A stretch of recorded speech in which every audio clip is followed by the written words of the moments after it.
Foram com Tiago e João à casa de Simão e André.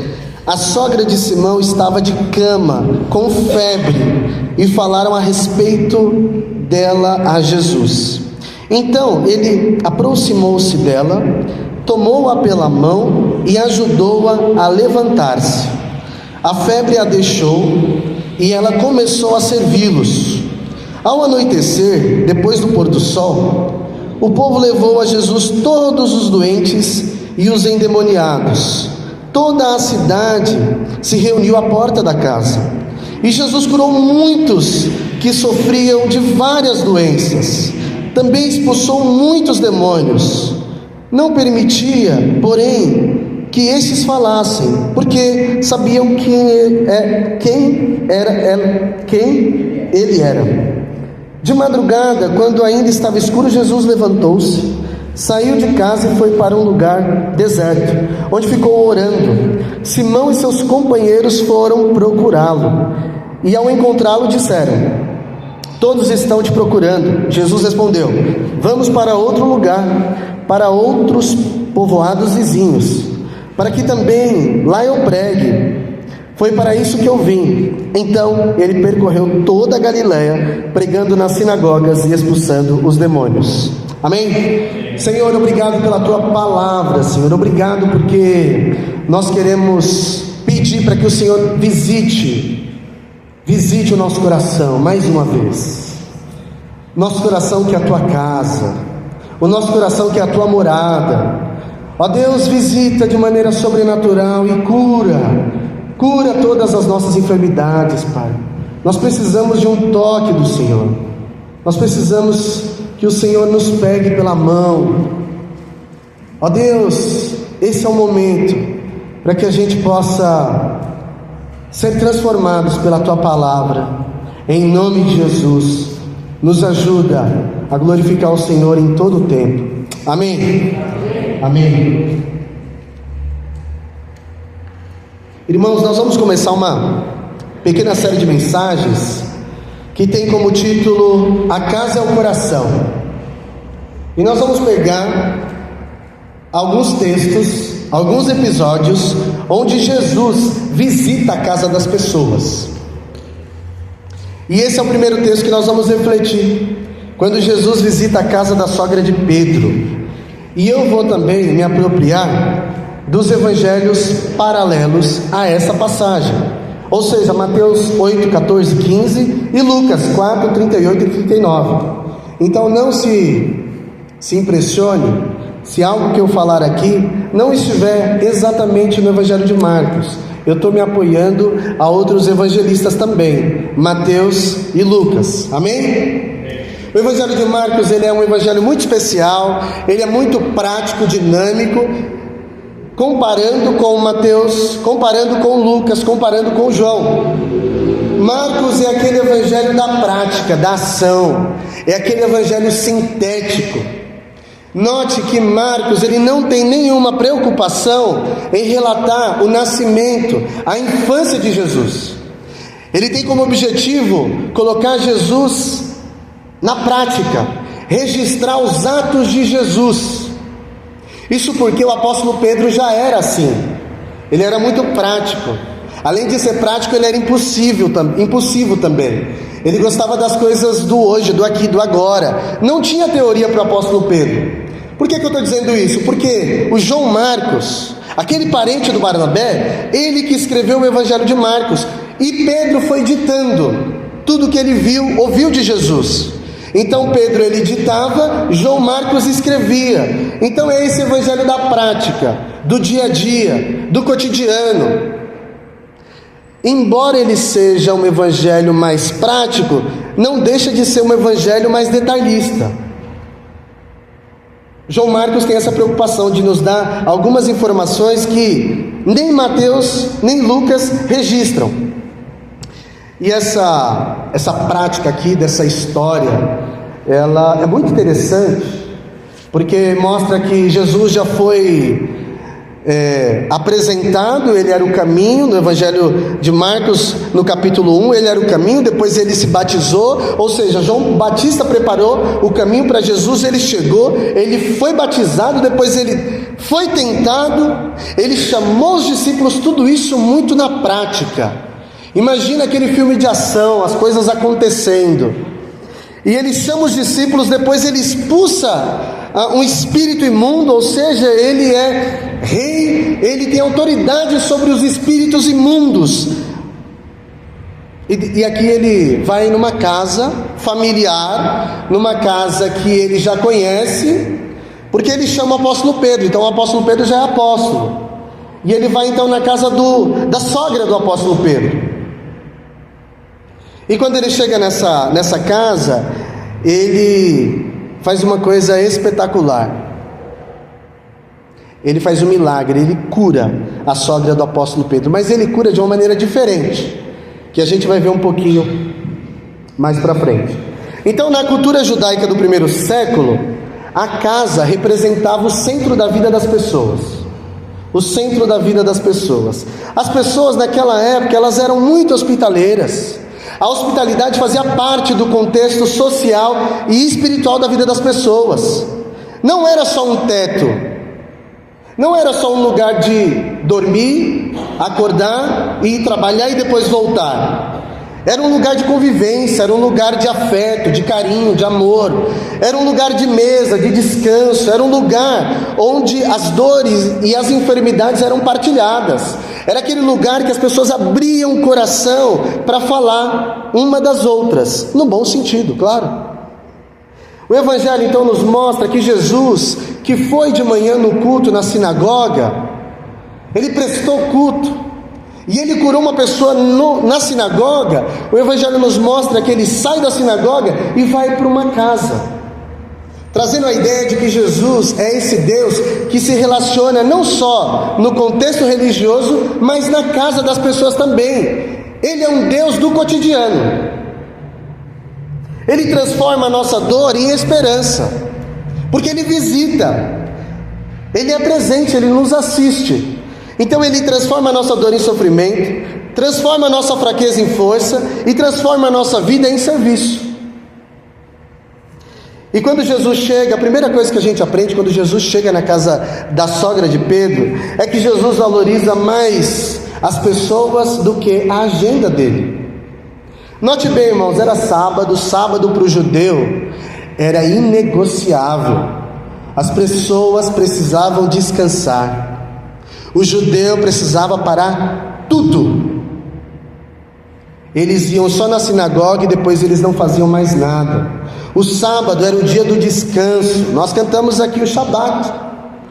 Para eles é o sábado o dia do descanso. Para nós, o descanso é Jesus. Tem uma pessoa que nos dá esse descanso, que é Jesus. Então Jesus sai da sinagoga e ele vai para a casa de Pedro. Provavelmente morava Pedro, morava a sogra dele, morava a esposa de Pedro. Então Pedro era casado, e morava também o irmão do apóstolo Pedro. Hoje não dá para a gente aplicar esse princípio na nossa realidade de hoje, tá? Então Jesus, ele sai da sinagoga e vai para a casa do apóstolo Pedro. Ali ele cura a sogra dele. Ao entardecer, chegando ali no final da noite, a Bíblia diz que multidões vão atrás de Jesus, enfermos, oprimidos, pessoas que estavam necessitadas. A Bíblia diz que Jesus sai para orar, ele cura a sogra de Pedro, sai para orar e os discípulos vão atrás de Jesus. Jesus, tem mais gente, tem gente precisando. O que Jesus faz, irmãos? Vamos lá, vamos atender as pessoas, vamos, porque tem gente precisando de mim, tem gente que precisa da minha cura, do meu toque. Irmãos, isso é tão lindo, porque a gente vê um equilíbrio maravilhoso de Jesus. Ele equilibra a vida dele de devoção, intimidade com o Pai. Ao mesmo tempo que ele ora, ao mesmo tempo ele dá atenção às pessoas. As pessoas são importantes para Jesus, mas ele também não negligencia a vida dele de intimidade com o Pai. Ele dá atenção as pessoas. Isso quer dizer que ele interrompe a sua agenda para atender a necessidade das pessoas, porque Jesus ele tem compaixão das pessoas. Jesus ele tem amor e graça.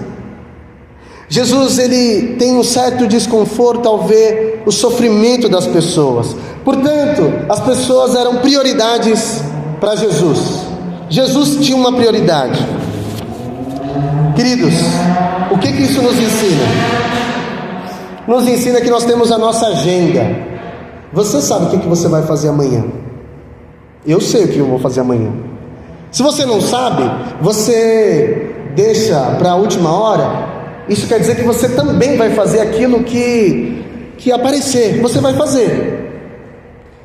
Querendo ou não, você tem uma rotina. Eu tenho uma rotina. Nós temos a nossa agenda já, bonitinha. Mas a gente não pode esquecer que o maior culto é amar as pessoas. Que o maior culto é tirar o Jesus daqui, das quatro paredes, e levar para fora. Então Jesus nos ensina que a devoção e a compaixão andam juntas.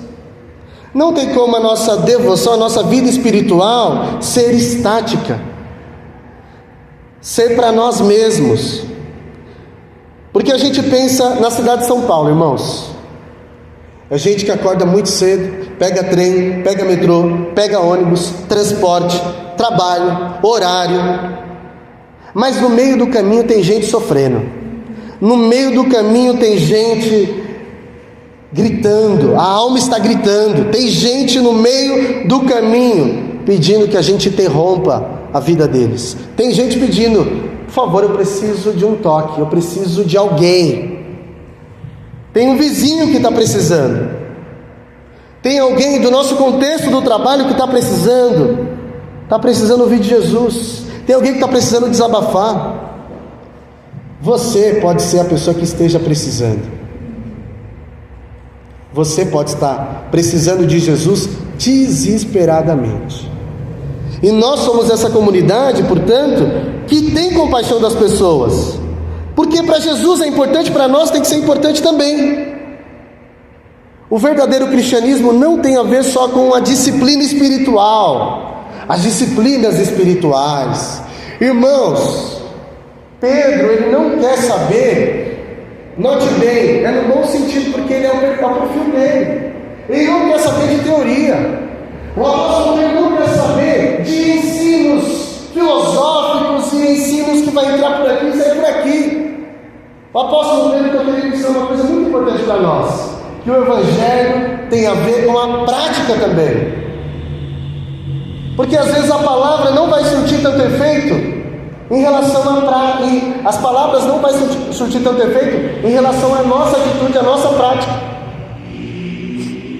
Ele está escrevendo para os romanos eles não têm essa ideia de cristianismo. Mateus escreve para os judeus, já tem uma compreensão já. Os romanos aqui não sabem quem é Jesus. Os romanos só sabem da prática, quem é, o que ele faz, como é que ele faz, e Jesus está ensinando. Eu faço dessa forma. As pessoas têm importância para mim. Em segundo lugar, Jesus vê o nosso sofrimento. Então as pessoas são mais importantes para Jesus do que a agenda dele. Em segundo lugar, Jesus vê o nosso sofrimento. A Bíblia diz que Jesus entra na casa da sogra de Pedro e os discípulos falam para ele, mas o Evangelho de Mateus vai dizer que Jesus viu a sogra dele com febre. Jesus viu a sogra de Pedro com febre. Ele não esperou só um pedido dos discípulos. Jesus agiu. Jesus agiu porque culturalmente, irmãos, a febre, quando você tem febre, quando eu tenho febre, a gente tem um montão de recursos para recorrer. A gente pode tomar um paracetamol, a gente pode tomar uma dipirona, a gente pode descansar em casa, a gente pode ir ao médico. Nessa cultura aqui, irmãos, não tinha nenhum tipo de remédio. E essa febre, que Mateus vai dizer muito forte, Lucas, que é um médico, ele vai dizer que essa febre estava muito, traz a ideia da pessoa estar muito quente, de modo que estava sentindo calafrios. Então Jesus viu esse sofrimento, porque a febre era um sinal de uma doença, era um sintoma de uma doença que poderia causar morte, havia risco de morte. Isso mostra que Jesus ele é tão gracioso, irmãos, que ele não desconsidera o sofrimento doméstico. São detalhes, né, irmãos? Imagina Jesus curar uma pessoa que tem lepra. Imagina Jesus curar uma pessoa que tem uma febre. Qual o milagre maior?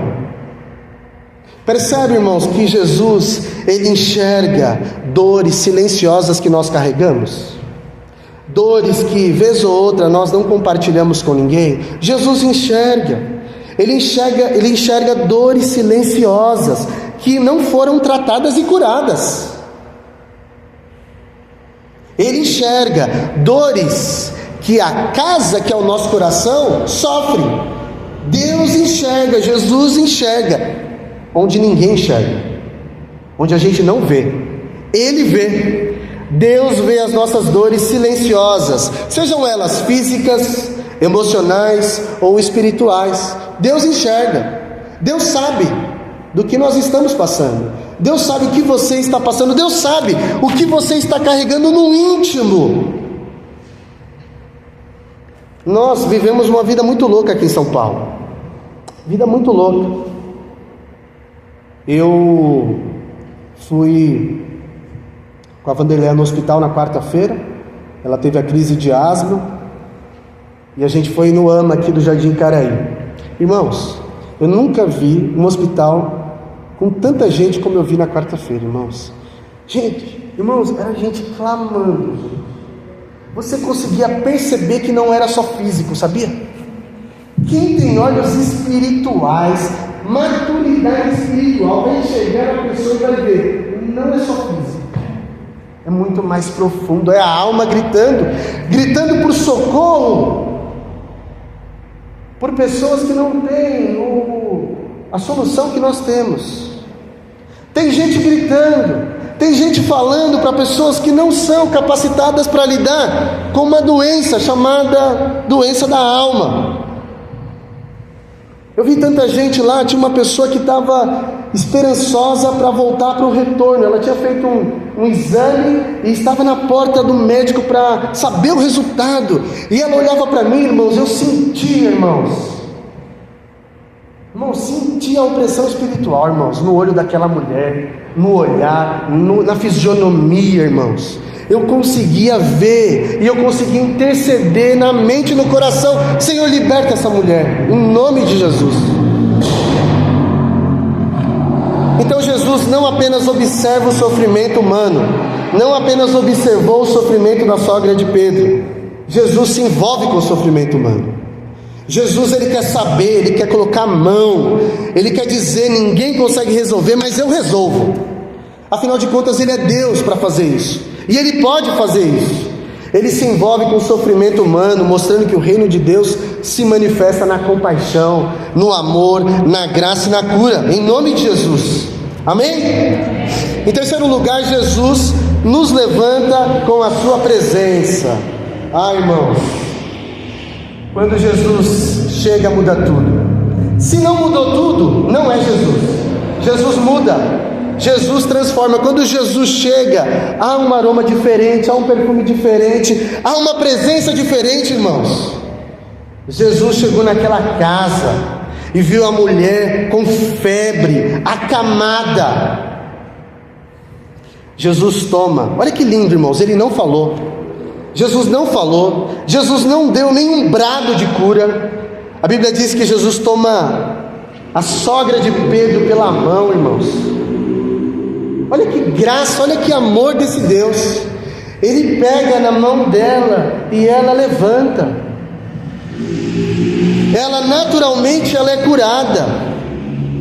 Não é apenas uma cura física, é a restauração da dignidade dessa mulher, porque essa mulher vai ser restaurada, vai ter a sua dignidade de volta, e portanto ela vai poder exercer a função dela de doméstica, de mulher da casa, de mulher da família. Então Jesus não só está curando a vida dela fisicamente, mas Jesus está dizendo para ela: vem, volta para a sua rotina diária, volta para a sua vida, a vida comum do lar. Para aquela cultura, irmãos, quem está de cama, para aquela cultura, quem está enferma, não serve para nada, não tem relevância social e comunitária. Lembra daquela mulher que tinha um fluxo de sangue? Havia 12 anos que ela estava sofrendo, ela gastou tudo que ela tinha com os médicos. Ela era uma mulher excluída, uma escória da sociedade.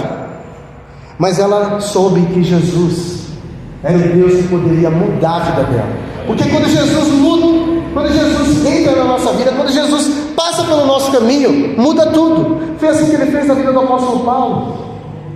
Ele interrompe uma viagem do apóstolo Paulo, e o apóstolo Paulo só tem algumas breves palavras. Ele só consegue dizer: quem és tu, Paulo? Por que você está perseguindo a minha igreja? Quando Jesus entra na nossa vida, ele muda tudo. Jesus resolve. Ele tem a solução. Irmãos, eu não sei se você já pagou um mico na estação de metrô, de trem ou no ônibus. Não sei se você já caiu e aí você ficou com uma cara de muito sem graça, uma cara de gol contra, e você viu que alguém te ajudou e outras pessoas riram de você. Não é verdade? E você se culpou e brigou com você mesmo. Por que estava essa coisa aqui na frente? Por que eu caí da escada? Por que eu escorreguei? Não sei, pode ser um mico que você tenha pagado. Quando alguém está de cama, poucos vão lá socorrer. Poucos, irmãos, poucos. Mas Jesus é aquele que, quando te vê pagando mico, Ele é o único que pode pegar você e te levantar e falar: vamos embora, vamos juntos. Tem novas oportunidades para você. Ele quer segurar nossa mão com firmeza, de modo que a gente caminhe junto com Ele. Quando Cristo, meus irmãos, habita no nosso coração, e isso é reverberado em nossa casa, em nosso lar, a rotina mais pesada se torna um fardo leve.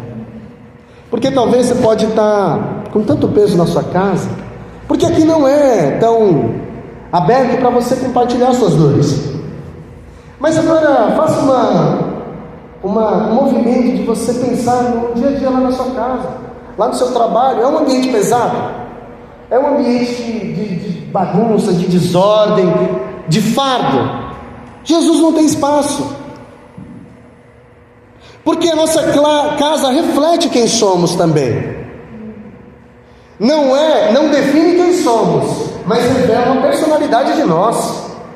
Revela um pouquinho da nossa vida espiritual, porque nós cremos que a nossa vida espiritual, ela é integral, ela mexe com tudo, todas as áreas, todos os âmbitos. Então Jesus está fazendo um convite para nós, para que Ele habite, não só aqui, quando nós estamos juntos reunidos, mas Ele quer habitar em nosso lar, Ele quer ser rei em nosso lar. Até a rotina mais pesada se torna um terreno fértil para a graça de Deus. Em quarto lugar, Jesus transforma a vida da sogra de Pedro para servir. Ao ser curada, a sogra de Pedro imediatamente começa a servir.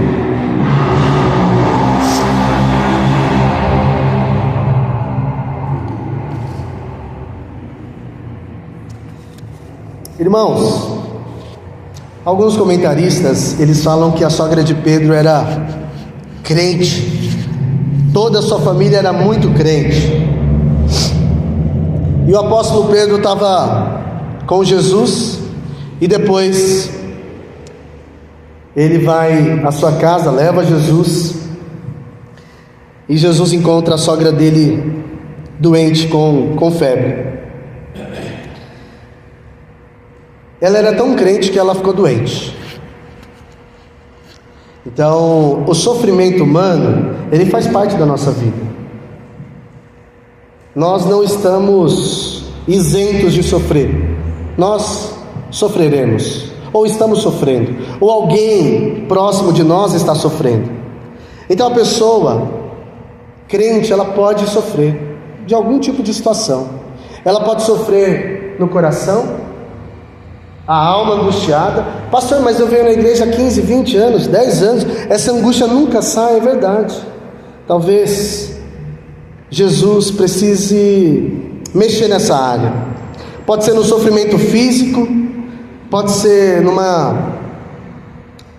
no sofrimento emocional, pode ser no sofrimento que diz respeito à opressão espiritual. Eu não estou dizendo que a sogra de Pedro tinha uma opressão espiritual. Eu estou dizendo que a gente precisa tomar muito cuidado, porque às vezes a gente está sendo oprimido e a gente não sabe.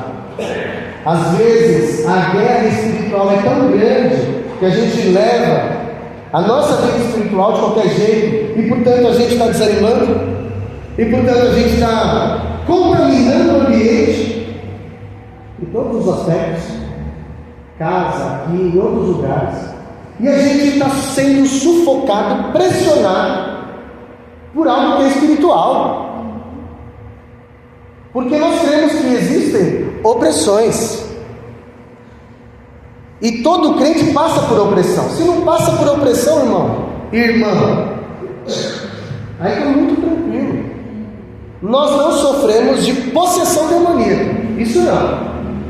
Crente, lavado pelo sangue de Jesus, não fica possesso, porque o Espírito habita em nós. Mas a Bíblia diz que Jesus estava expulsando um montão de gente que sofria com opressão também. Não era só cura física, era cura espiritual também. Gente possessa, gente oprimida, gente que não leva a vida a sério, gente que tinha problemas de ordem espiritual.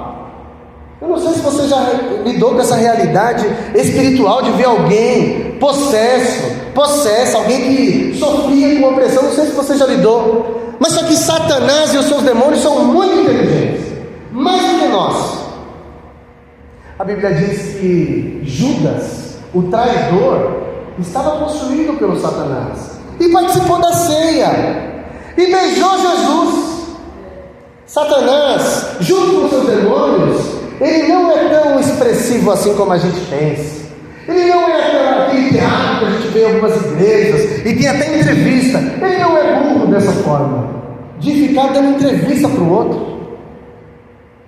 Irmãos, tem uma ordem espiritual que é importante a gente levar em consideração. Está no contexto aqui. Jesus, ele se preocupa com isso. E é bom a gente se preocupar. E eu não estou falando para você sair daqui e colocar toda a culpa de tudo que acontece na sua vida no Satanás. Eu não estou dizendo isso. Aqui é uma conversa madura, é uma conversa bíblica aqui, de que tem coisas que são espirituais da nossa vida e a gente está achando que é o vizinho, e a gente está achando que é uma enfermidade física, e a gente está achando que são outras coisas. Só que Deus está falando: ó, você está sem armadura, você está vulnerável, você está vivendo sob pressão, tem alguma coisa te encurralando aqui e você está achando que é só ansiedade, tem alguma coisa te oprimindo e você está achando que é doença psicossomática. Pode ser ordem espiritual, meus irmãos, e Jesus, ele tem autoridade para libertar, porque ele libertou o possesso que entrou na sinagoga. Aonde que ele entrou esse possesso? Na sinagoga. Ele libertou, ele curou, porque ele tem o domínio, ele é poderoso para nos libertar. Ele é poderoso, ele fez isso ele curou a sogra de Pedro de uma enfermidade física, mas ele também curou um endemoniado possesso. Jesus não se cansa de trabalhar. Se o meu pai trabalha, eu trabalho também. Ele é o guarda de Israel, irmãos. Você pode dormir descansado, descansada. Jesus não dorme. Aquele que habita no esconderijo do Altíssimo descansa à sombra do Todo-Poderoso, da sombra do Onipotente. Você não precisa ir para um esconderijo, para uma tenda. Você já tem o Todo-Poderoso no seu coração. E você precisa tomar posse e acreditar nessa palavra. E você não pode desistir. Você precisa orar. Eu preciso orar. Orar como? Repreenda, irmão. Repreenda, irmã. Ore sobre a sua filho, seu filho, sobre você. O salmista vai dizer que ele com uma força anseia por algo que é muito mais profundo. Aí ele diz para ele mesmo: eu preciso do Deus vivo, o Deus verdadeiro. Ou seja, em outras palavras, irmãos, a gente precisa dizer: Senhor, eu preciso desesperadamente do Senhor. Porque Jesus não resolve apenas problemas de ordem material, Ele resolve problemas de ordem espiritual, de ordem emocional, de ordem físico. Jesus, Ele curou a sogra de Pedro. E a Bíblia diz que quando ela é curada, ela automaticamente, naturalmente, ela vai servir. Isso é muito lindo, irmãos, porque essa cura, a maioria das curas de Jesus, percebam, irmãos, as pessoas são curadas e elas vão dizer. Nesse caso aqui é tão lindo, irmãos, que o diabo, olha só, isso é importante demais, irmãos. O diabo queria testemunhar. Jesus falou: você não. Você não.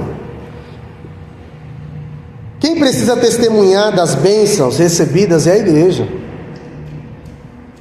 A sogra de Pedro, ela testemunhou a bênção que ela recebeu e ela começou a servir. Ela traduziu essa bênção em serviço. O impacto no lar que ela teve, ela traduziu na comunidade. Então ela foi curada individualmente, depois ela serviu a comunidade. Porque nós estamos desejando contar as nossas bênçãos e dizer: Jesus me curou, Jesus me salvou. Olha, eu não tinha R$1 essa semana. Quando eu fui olhar numa bolsa da minha calça lá, no bolso da minha calça eu achei R$5, R$10. Mas pode ser tantas outras coisas. Jesus me curou de uma febre, Jesus me curou, não sei, Jesus continua atuando e curando. É como alguém que depois de viver o milagre, já está passando um cafezinho, arrumando a mesa, chamando os vizinhos para compartilhar a bênção. Irmãos, o que eu quero dizer em outras palavras é que se Jesus transformou o meu e o seu coração, se Ele continua transformando, precisa ter fruto. Porque, gente, como a gente vai conversar um com o outro e falar: ô irmão, fala uma bênção. Então, a minha bênção, foi, nem lembro. Irmãos, que isso? Percebe? Me conta me partilha uma bênção para encorajar a minha fé, testemunha aí. Então deixa eu pensar. Não tem. Porque não tem vida e não vai compartilhar vida. Em quinto lugar, diferentes tipos de pessoas diante de Jesus. Então, essa bênção foi tão milagrosa, irmãos, que a Cafarnaum inteira ficou sabendo. A notícia se espalhou. Notícia boa se espalha.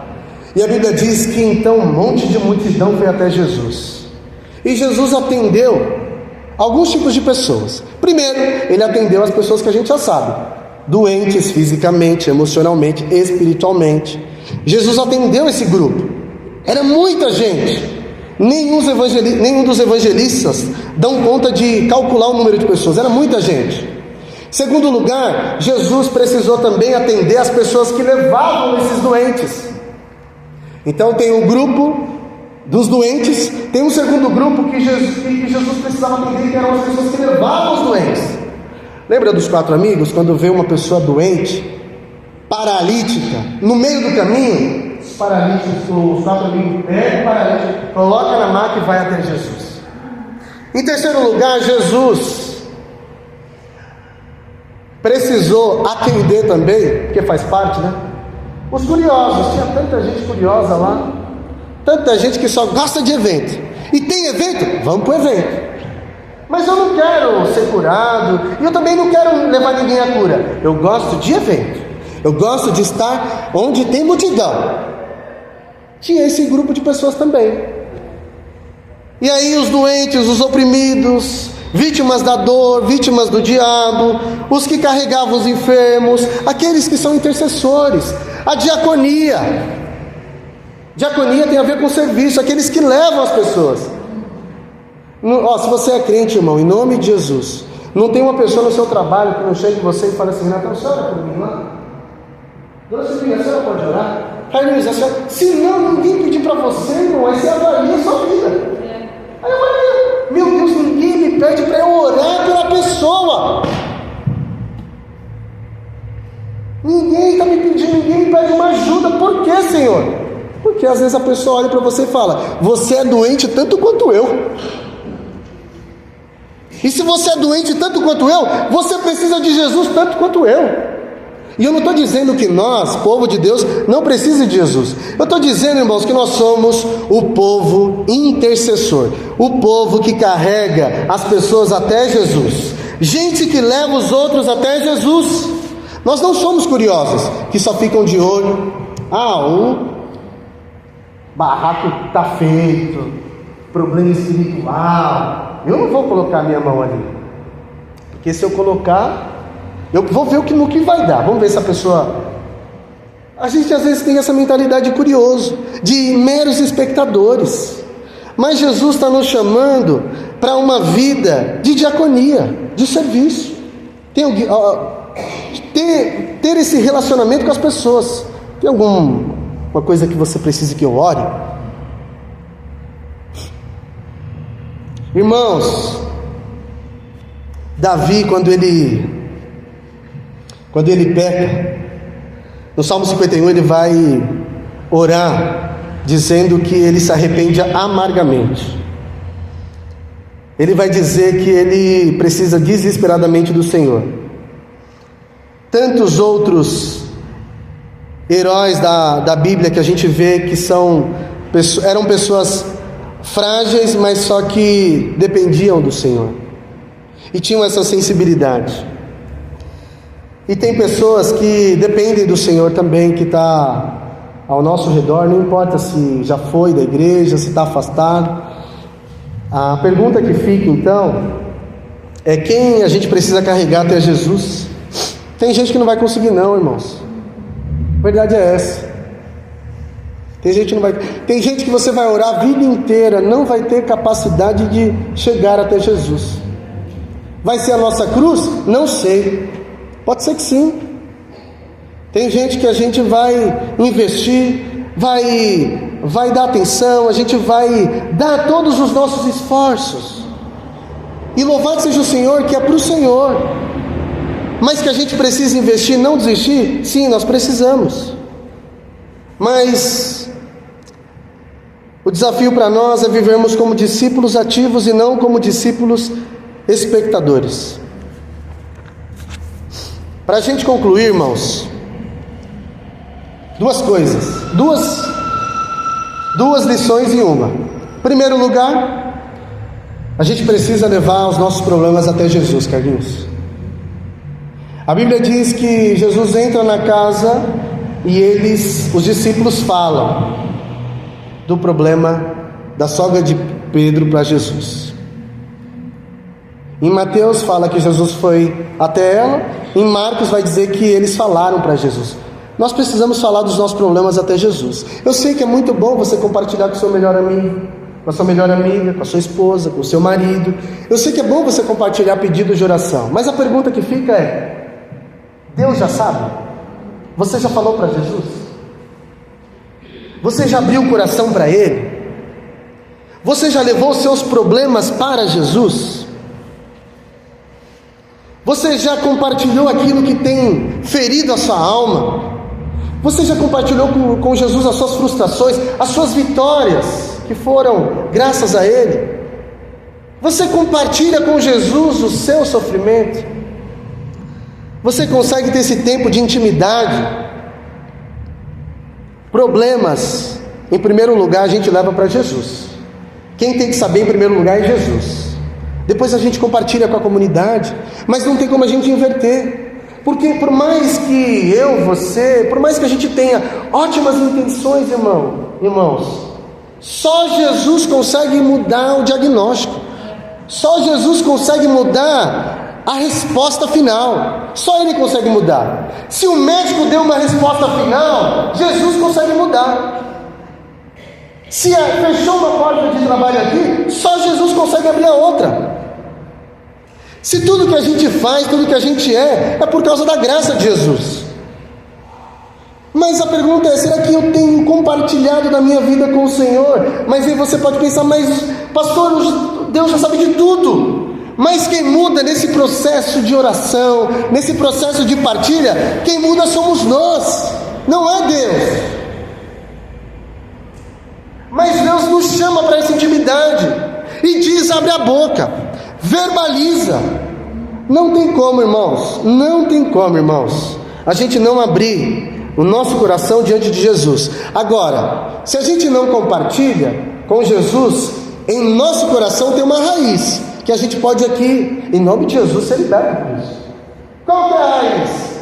Ou você e eu, nós não temos uma vida de intimidade. Essa é a primeira raiz, de dentro para fora. Não é de fora para dentro, é de dentro para fora.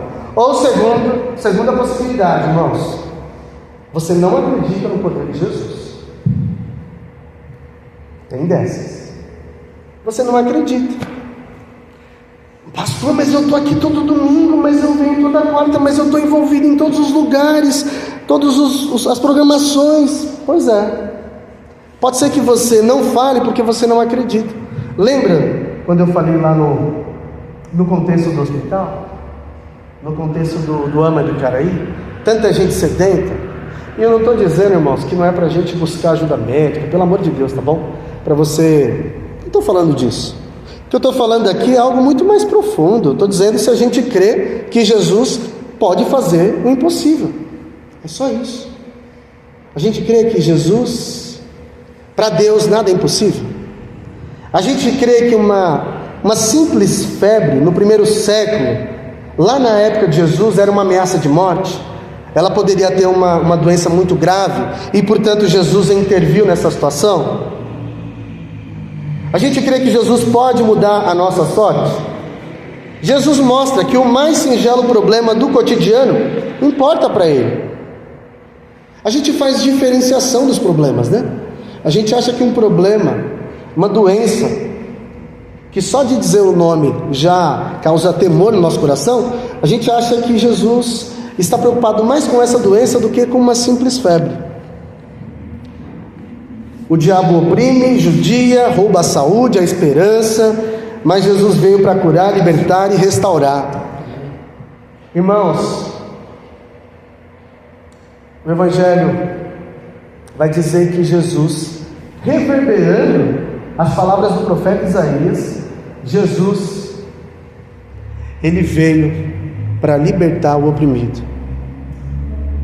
Ele foi ungido para ungir a igreja e libertar a igreja da opressão espiritual, para trazer libertação para as pessoas, para trazer uma vida digna, uma vida abundante. Irmãos, talvez a minha e a sua dor não seja a febre, talvez seja emocional, espiritual, financeira, seja todas as áreas ou seja uma área só, não importa. Para Deus nada é impossível. Amém? Para Jesus nada é impossível. Creia de todo o seu coração. Para Jesus nada é impossível. Ele te livra do laço do passarinheiro em nome de Jesus. Para Jesus nada é impossível. Nada, nada, nada. Você pode perder tudo, só não perca essa verdade absoluta. Para Jesus nada é impossível. Jesus valoriza pessoas mais do que agendas. Jesus vê nossas dores. Jesus nos levanta. Jesus nos transforma para servir. Jesus nos chama a levar problemas e pessoas até Ele. Jesus mostra que nada é impossível para Ele. Se Jesus então entrasse na sua casa hoje, seja a sua casa espiritual, no seu coração, o que ele veria? O que ele está vendo agora, nesse momento? Se ele entrasse na sua casa física, o que ele veria? Ou melhor, o que ele curaria? O que ele vê e o que ele pode curar? E outra pergunta: quem você precisaria carregar até Jesus? A presença de Jesus transforma não só a nossa alma, mas nossas relações, nossa rotina e as nossas casas. Quando Cristo mais uma vez habita no lar, a fé não se torna apenas uma teoria. Ela é prática, ela é a serviço do reino e ela se torna uma transformação diária. Que Deus nos abençoe em nome de Jesus. E eu queria que você abaixasse a sua cabeça para nós orarmos. Abaixe sua cabeça para nós orarmos. E eu queria pedir para você, com a cabeça abaixada, eu queria que você, se você quiser, obviamente, se você sentir no seu coração, se você achar que é importante, eu queria que você só levantasse a sua mão para nós orarmos, para Deus intervir na sua vida. Se tem alguma área da sua vida que você precisa de intervenção, eu queria que você só levantasse a sua mão do seu lugar mesmo, tá? Senhor, nós queremos agradecer porque a Tua palavra, ela é cura para nós. Deus, obrigado porque nós abrimos o nosso coração para ouvir a Tua voz. E eu particularmente, Senhor, eu estou sendo transformado porque eu entendi que eu preciso do Senhor todos os dias. Eu entendi, Pai,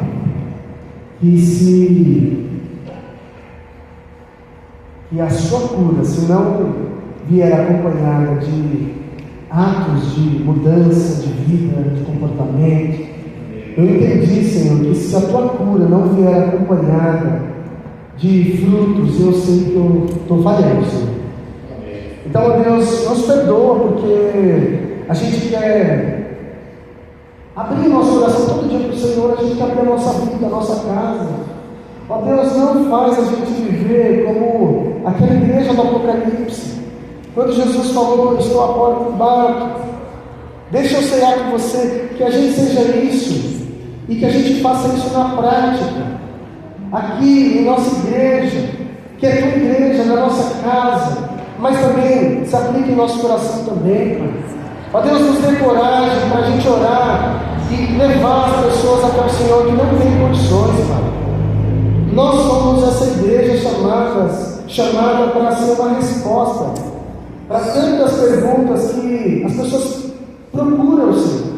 Procuram em tantos ambientes, em tantos lugares, Pai, mas só vai encontrar quando a tua presença for palpável, visível. Ó Deus, onde o Senhor está, há mudança. Portanto, o Senhor está aqui, nós cremos nisso. O Senhor está intercedendo por nós. O Senhor está falando com cada coração. E nós aqui, num tom de reverência, a gente se torna pequeno e a gente fala: Senhor, agora é para o Senhor. E nós queremos ser curados.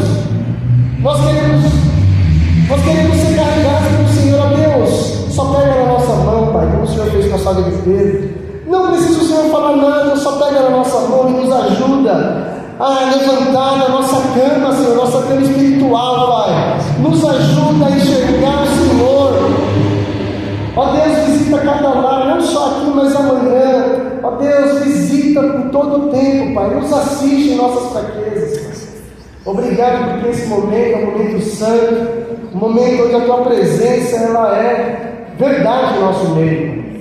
Ó Deus, nós estamos como aquela palavra nos diz, Pai. Nós estamos experimentando a tua palavra, que é mais doce do que o mel. Obrigado, Jesus. Nos liberta de nós mesmos, nos liberta de qualquer opressão em nome de Jesus. Nos liberta, Senhor. Nos traz, ó Deus, liberdade no teu Espírito, Pai. Ó Deus, que nós possamos levar essa mensagem que é libertação para outras pessoas. Tanta gente que a gente conhece que está presa, a gente vê, a gente enxerga, a gente entende que está presa por causa de algum motivo, pecado, doença, desânimo, Senhor. Ó Deus, que nós sejamos boca do Senhor e que a gente fale a libertação pelo sangue de Jesus. Ó Deus, obrigado pela tua santa e poderosa presença em nosso meio. Obrigado porque o teu tabernáculo é o nosso coração. Faz o tabernáculo em nós, ó Deus, em nosso ser, Pai. Em nome de Jesus. Amém. Vamos cantar, louvar ao Senhor.